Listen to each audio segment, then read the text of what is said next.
हरियाणा की हर अपडेट के लिए बेल आइकन दबाएं और सब्सक्राइब करें STV हरियाणा न्यूज। खबर दोपहर देख रहे हैं आप सभी। मैं हूं अनामिका अजय मिश्रा। आज प्रधानमंत्री नरेंद्र मोदी ने मन की बात कार्यक्रम के जरिए देश को 69वीं बार संबोधित किया।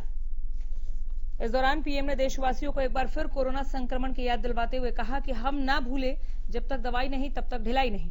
उन्होंने कहा कि कोरोना की वजह से हमने कई नई चीजों को सीखा है। पीएम ने देश के किसानों के लिए कहा कि आज की तारीख में खेती को हम जितना आधुनिक विकल्प देंगे उतना ही वो आगे बढ़ेगी। उसमें नए नए तौर तरीके आएंगे, नए आविष्कार जुड़ेंगे।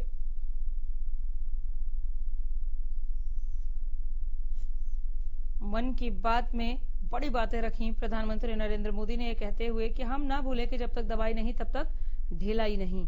कोरोना काल में भी किस तरह से फाइट करते हुए देश आगे बढ़ रहा है, इसका जिक्र किया अपने इस 69वें संबोधन में। मन की बात में जितनी बार हमने प्रधानमंत्री को सुना है, ये 69वीं बार था। हरियाणा, महाराष्ट्र और गुजरात के कुछ किसानों ने खेती के मिथकों को तोड़ा। पीएम ने कहा, कोरोना संकट में भी हमारे देश के कृषि क्षेत्र ने अपना दमखम दिखाया। पीएम मोदी ने सोनीपत के किसान कंवर चौहान की सफलता का जिक्र किया अपनी मन की बात में।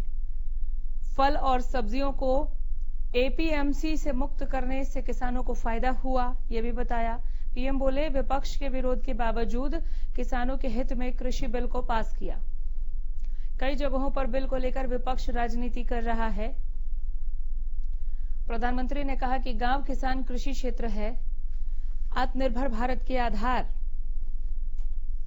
हरियाणा, महाराष्ट्र और गुजरात के कुछ किसानों ने खेती के मिथकों को तोड़ा। तो कोरोना और कोरोना से फाइट के अलावा अगर खुलकर बोले आज मन की बात कार्यक्रम में प्रधानमंत्री नरेंद्र मोदी, तो किसानों का जिक्र किया, कृषि बिल का जिक्र किया, विपक्ष पर कटाक्ष की राजनीति ना करे, किसानों को ना भरमाए।